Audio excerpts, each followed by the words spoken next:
You guys up there too.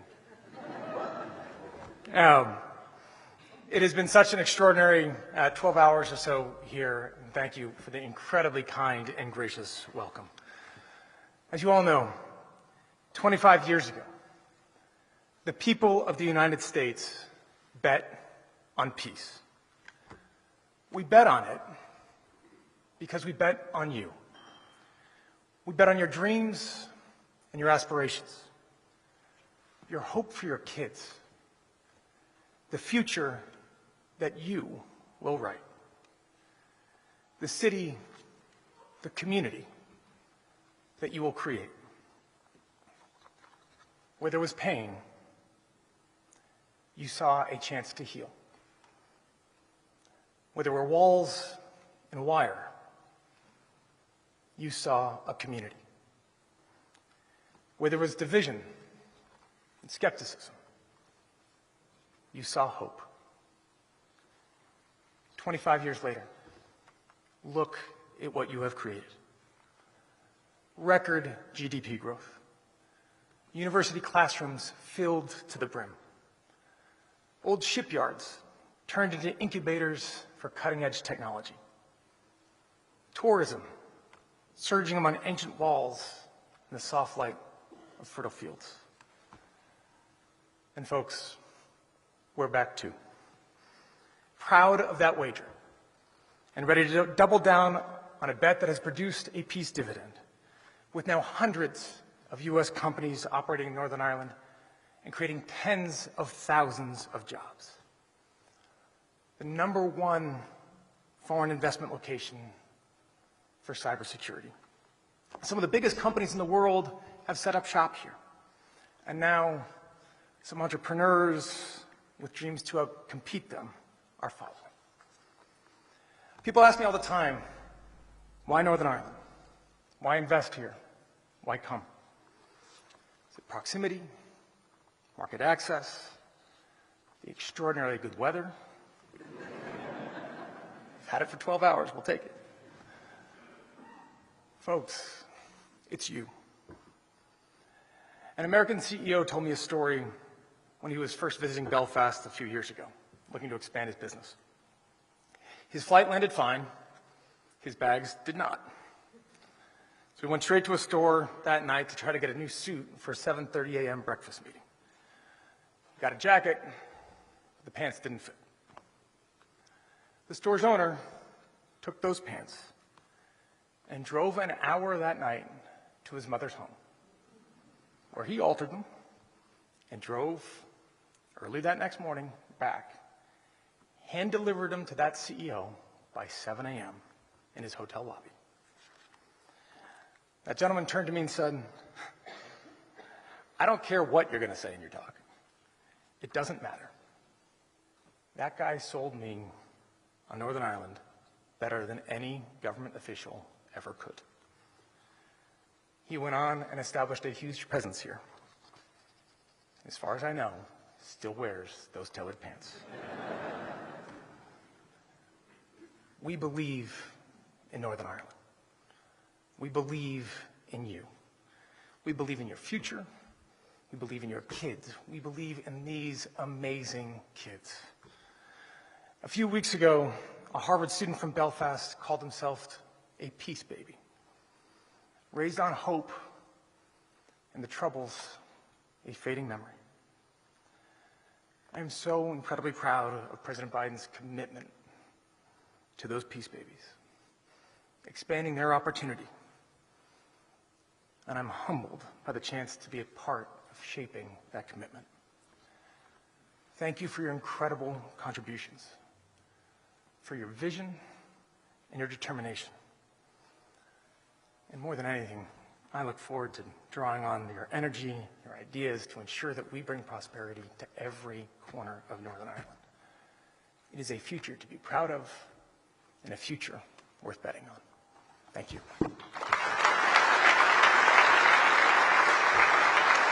Ladies and gentlemen, Steve Orr, Chief Executive Officer of Catalyst.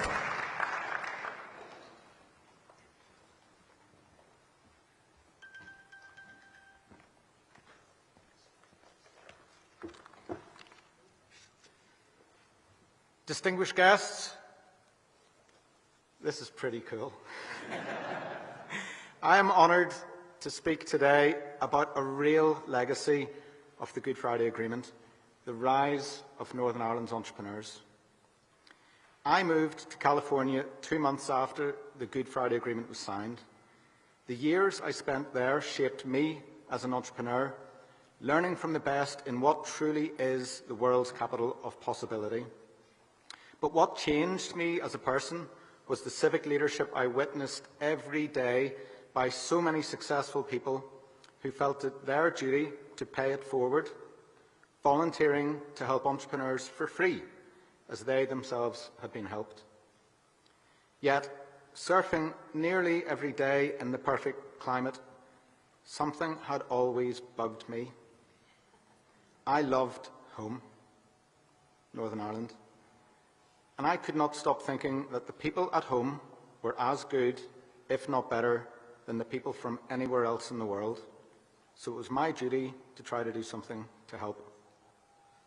Because of the courage of Northern Ireland's political leaders 25 years ago, I returned home in 2007 to a place that had normalised and found a non-profit science and tech hub called Catalyst, itself established as a Good Friday Agreement project where Norman Apsley and many others shared the belief in the untapped brilliance of our people. Catalyst then agreed to become the home where we would develop the platform for Northern Ireland's most experienced and most successful people to pay it forward to help our most promising entrepreneurs. Today, more and more Northern Irish entrepreneurs and their companies are becoming world leaders in their field. The entrepreneurs do it not just for self-determination, but out of a love of Northern Ireland and a dream of creating opportunities for our people. If you want to witness what fearless looks like, just talk with any of the young entrepreneurs who are here today. They put it all on the line for a brighter future every day. I know you, our political leaders today, can too. The contribution of the United States to Northern Irish entrepreneurship over the last 15 years has been profound, but did not come about only due to government or even institution to institution relationships. It came about through the generosity of US individuals, many of whom were world leaders in their field, who just wanted to pay it forward to help us. None more so than Mary Walshock of University of California, San Diego. As we look to the future, most leaders in Northern Ireland now share a common vision. Opportunity for all from world-leading innovation. This part of the world used to lead the world in 5 industries, and we will lead the world again. Only this time we renew our pledge to pay it forward so that the opportunities created will be accessible to everyone, especially those furthest from opportunity. Thank you.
Ladies and gentlemen, Gabriella Feenan, entrepreneur and alumni of Ulster University.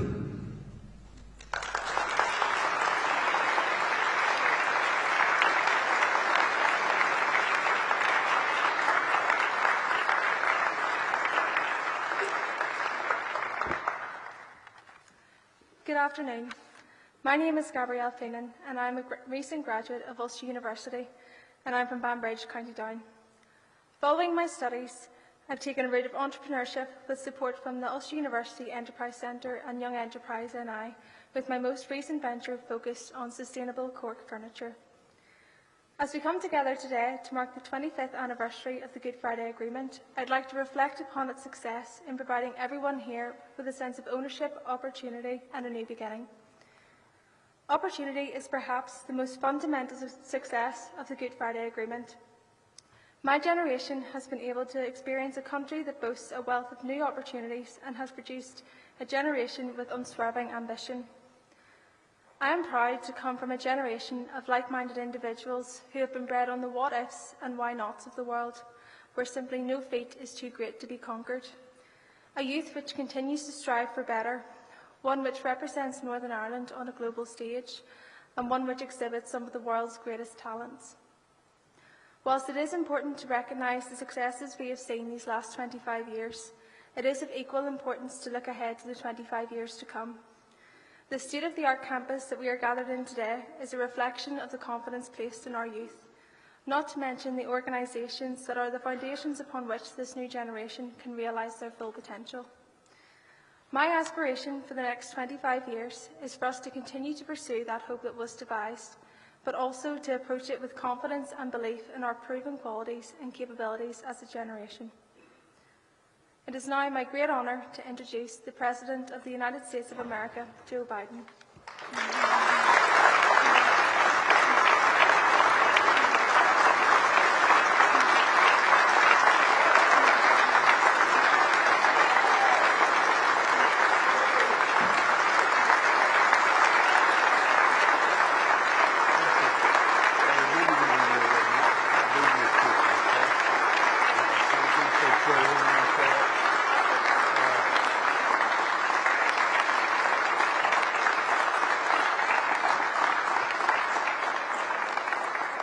Good afternoon, everyone.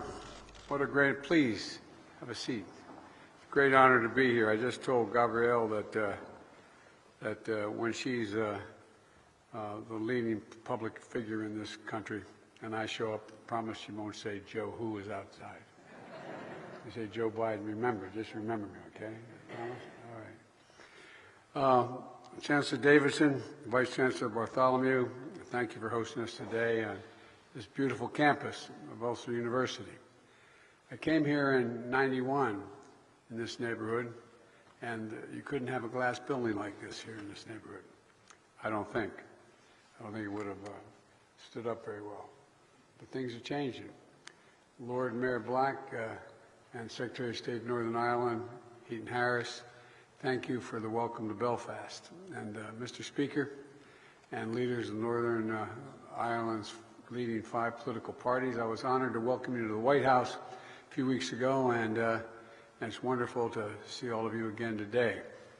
And Ambassador Hartley, thank you for your outstanding work leading our mission to the UK. Ambassador Hartley is an old friend and the former ambassador from Great Britain to the United States. The home of that ambassador and the embassy is along the fence line of the Vice President's residence, which I lived in for 8 years. And the Vice President and I became friends with the ambassador. And his last trip back home before he came back to Washington to serve out the final few months of his term, he told me he was going to bring something back for me. And so I didn't know what he had in mind. But when he came back, we had him over the house. We've spent some time together, he and his wife and I and my wife. And he brought back a book with a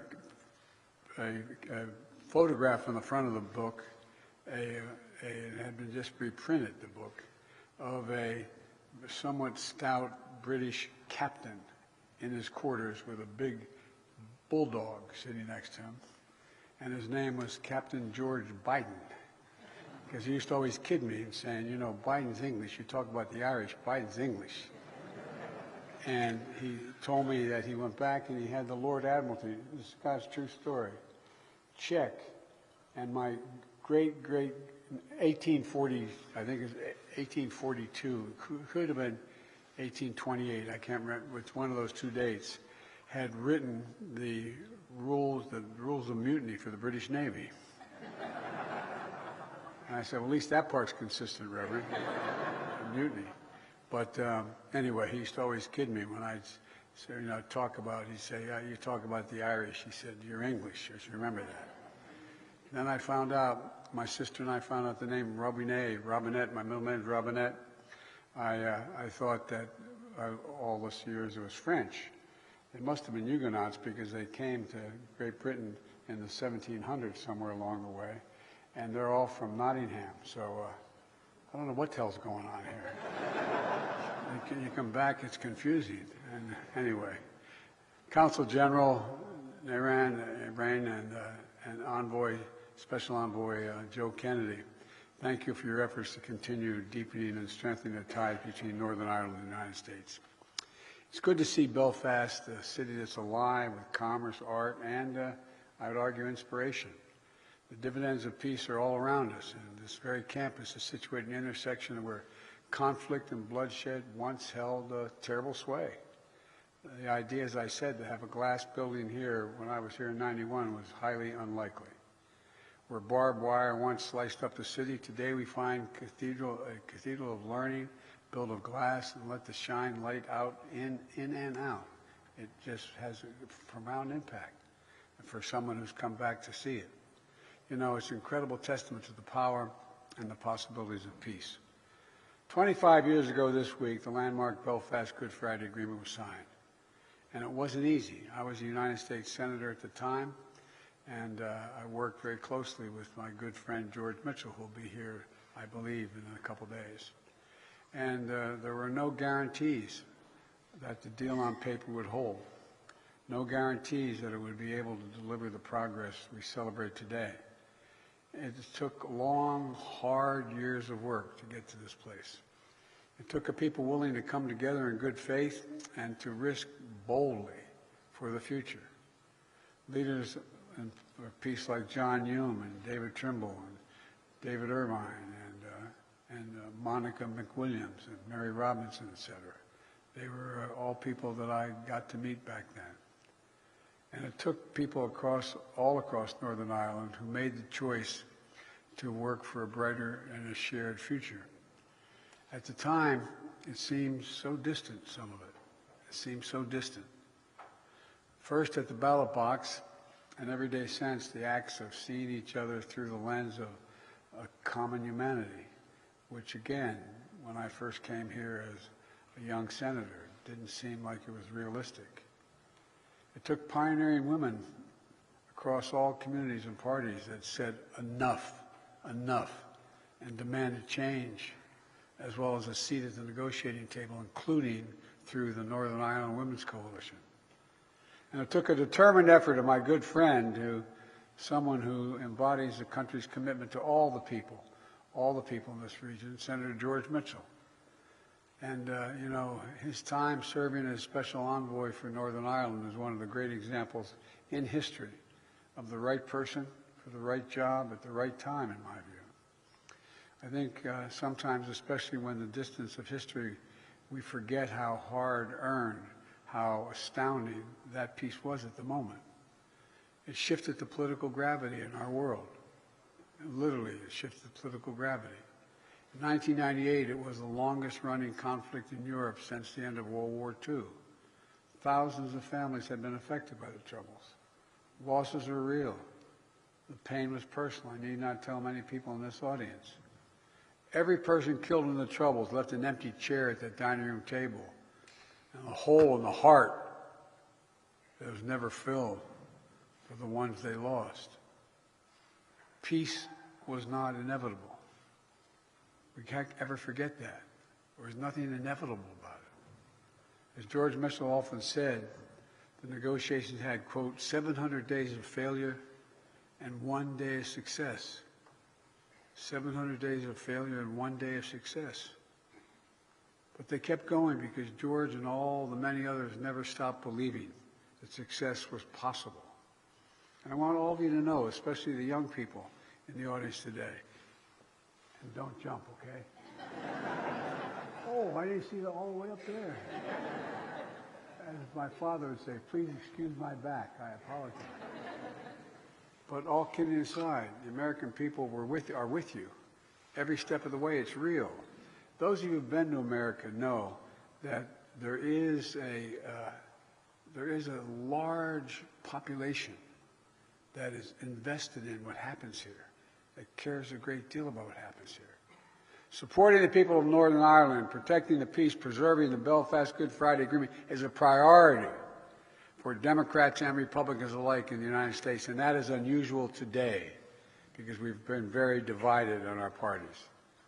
This is something that brings Washington together. It brings America together. I spoke about this with Northern Ireland's political leaders as well as the Taoiseach in our St. Patrick's Day celebration at the White House. It's been a key focus for me throughout my career. I remember working as a senator to see how the United States could support and encourage, bit by bit, any moves toward peace. I got elected in 1972 as a 29-year-old kid to the United States Senate. And it was just the start of it. I mean, it seemed like it was a goal that was so far away. I remember coming here, as I said, in 91, seeing the city divided and barricaded. Then in 94, when the ceasefire was declared, it was like a sea change. The tide of violence began to recede, hope rolling in. In 1998, overwhelming joy. It's hard to communicate just how deeply invested in your success, the people across the United States are. And those of you who've been there know it. You know it. I'm not making this up. This is real. It's almost people can taste it. The family ties, the pride, and those Ulster Scots immigrants, those Ulster Scots immigrants who helped found and build my country. They run very deep, very deep. Men born in Ulster were among those who signed the Declaration of Independence in the United States, pledging their lives, their fortunes, and their sacred honor for freedom's cause. The man who printed the revolutionary document was John Dunlap. He hailed from County Tyrone. And countless others established new lives of opportunity across the Atlantic, planting farms, founding communities, starting businesses, never forgetting their connection to this island. As a matter of fact, as you walk into my office in the Oval Office in the United States Capitol, guess what? You know who founded and designed and built the White House? An Irishman. No, not a joke. Not a joke. Passing it down generation after generation. Your history is our history. But even more important, your future is America's future. Today's Belfast is the beating heart of Northern Ireland and is poised to drive unprecedented economic opportunity and investment from communities across the UK, across Ireland, and across the United States. The simple truth is that peace and economic opportunity go together. Peace and economic opportunity go together. In the 25 years since the Good Friday Agreement, Northern Ireland's gross domestic product has literally doubled. And I predict to you, if things continue to move in the right direction, it will more than triple. There are scores of major American corporations wanting to come here, wanting to invest. Many have already made homes in Northern Ireland, employing over 30,000 people. And in just the past decade, American business has generated almost $2 billion in investment in the region. $2 billion. Today, Northern Ireland is a churn of creativity, art, poetry, theater. Some of our favorite television shows, the movies are filmed here, as you know. And I understand the star of the recent Oscar-winning film and someone of Belfast barista, James Martin, is here today. James, where are you?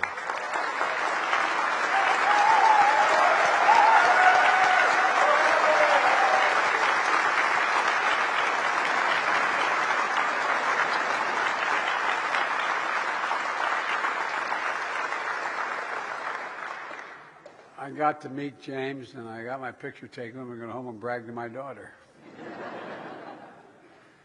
Cruise ships packed with tourists filled Belfast port. And young people, instead of fleeing for opportunities elsewhere, can see their futures and careers for themselves that speak to unlimited possibilities here. How many of you have heard over the years, those of you closer to my age, Mom, Dad, there's nothing here for me. I'm going to move. I'm going to leave. I got to go. Well, it's not happening now. So it's up to us to keep this going, to keep building on the work that has been done every day for the last 25 years, to sustain the peace, unleash this incredible economic opportunity, which is just beginning. I promise you. You think I'm joking. It's just beginning. We get this, keep it going. We all know there's more we can do together. You know, there's so much energy and dynamism, especially among young people who are starting their own businesses, blazing their own trails, connecting to the global community of entrepreneurs. And young people in Northern Ireland are on the cutting edge of sectors that are going to define so much of the future. Cyber, technology, clean energy, life sciences. Here in Northern Ireland, programs like Young Enterprise Northern Ireland, helping thousands of young people each year gain skills and pursue their goals as entrepreneurs. That's why I asked Joe Kennedy, my new special envoy in Northern Ireland of Economic Affairs, to help supercharge that work, to bring more businesses, more investment, more opportunity here to Northern Ireland, and help realize the enormous economic potential of this region. Because I know parenthetically, when that happens here, it gives faith to people around the world. If it can be done here, it can be done in my community. Not a joke. The world is changing. It's changing drastically. And it presents enormous opportunity, but also significant dangers. To that end, later this year, Joe's going to be leading a trade delegation of American companies in Northern Ireland. Now, I know the UK's departure from the European Union created complex challenges here in Northern Ireland. And I encourage the leaders of the UK and the EU to address the issues in a way that serve Northern Ireland's best interest. I deeply appreciate the personal leadership of Prime Minister Sunak and European Commissioner von der Leyen to reach an agreement. The Windsor Framework addresses the practical realities of Brexit and it's an essential step to ensuring hard-earned peace and progress to the Good Friday Agreements that they're preserved and strengthened. You know, the negotiators listened to business leaders across the UK and Ireland who shared what they needed to succeed. And I believe the stability and predictability offered by this framework will encourage greater investment in Northern Ireland, significant investment in Northern Ireland. I come from a little state where, the state of Delaware and back home, it has more corporations that are registered in that state than every other state in the Union combined. So I know a little bit about corporate attitudes. All the immense progress we see around us was built through conversation and compromise, discussion and debate, voting and inclusion. It's an incredible attestation to the power of democracy to deliver needs for all the people. And now I know better than most how hard democracy can be at times. We in the United States have firsthand experience how fragile even long-standing democratic institutions can be. You saw what happened on January the 6th in my country. We learn anew with every generation that democracy needs champions. When I went to college, I was a political science major and history major. We were taught every generation has to fight to preserve democracies. I didn't believe it at the time. I just thought it was automatic. We had this great democracy. What would we need to do? As a friend, I hope it's not too presumptuous of me to say that I believe democratic institutions established through the Good Friday Agreement remain critical to the future of Northern Ireland. It's a decision for you to make, not for me to make. But it seems to me they're related. An effective, devolved government that reflects the people of Northern Ireland and is accountable to them. A government that works to find ways through hard problems together is going to draw even greater opportunity in this region.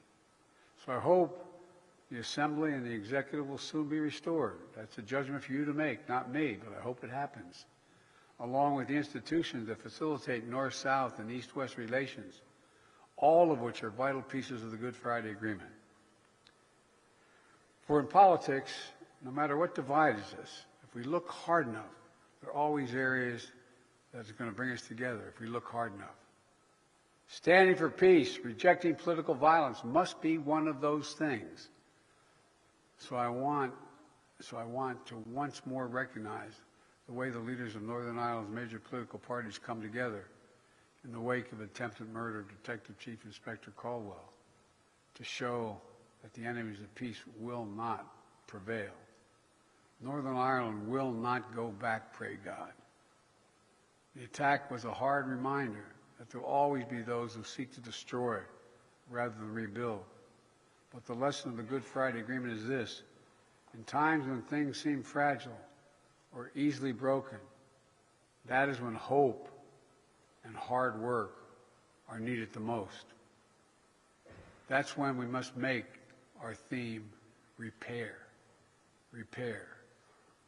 And in Holy Easter season, this season, when all Christians celebrate renewal and life, the Good Friday Agreement showed us that there is hope for repair, even in the most awful breakages. You know, it helped people all around the world to hope for renewal and progress in their own lives. And most of all, allowed an entire generation of young people in Northern Ireland and across the UK and the Republic of Ireland to grow up in a society mended by connection, made stronger by independence, interdependence, and respect. Young people like Gabrielle, who we just heard from earlier. Her success and her opportunities have been underwritten by the Good Friday Agreement. Young people like Jordan Graham, born less than 3 weeks after the agreement was signed in 1998. His whole life has unfolded under the wing of peace, which means not quite 25 years of age, he's been able to build an expertise in branding and marketing that he's used to help grow local businesses, support startups, consult for charities. Young people like Amy Clint, born in 2000, whose parents like to tell a story about how she came home from her first day of secondary school and asked, what's the difference between a Protestant and a Catholic? What's the difference between a Protestant and a Catholic? She didn't grow up thinking in sectarian divides. She grew up thinking about how she should support her beloved brother and other children with autism. Today, Amy's social enterprise has donated more than 5,000 copies of her book to schools across Northern Ireland to help children better understand autism and to learn to treat others with kindness and respect. That's the real power of the Good Friday Agreement. Compassion. Compassion. It changed how this entire region sees itself. In the words of Morrissey, Belfast's first poet laureate, what's left is dark and quiet, but bookended by light, as when Dorothy opens the dull cabin door and what happens outside is technicolor. What happens outside is technicolor. This place is transformed by peace, made technicolor by peace, made whole by peace. So today, I come to Belfast to pledge to all the people of Northern Ireland, the United States of America will continue to be your partner in building the future the young people of our world deserve.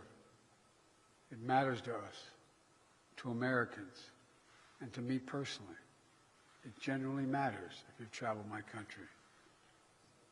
So let's celebrate 25 extraordinary years by recommitting to renewal, repair, by making this exceptional peace the birthright of every child in Northern Ireland for all the days to come.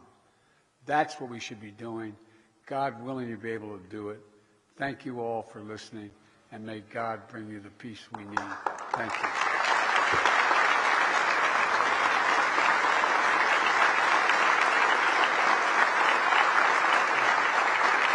Thank you very much.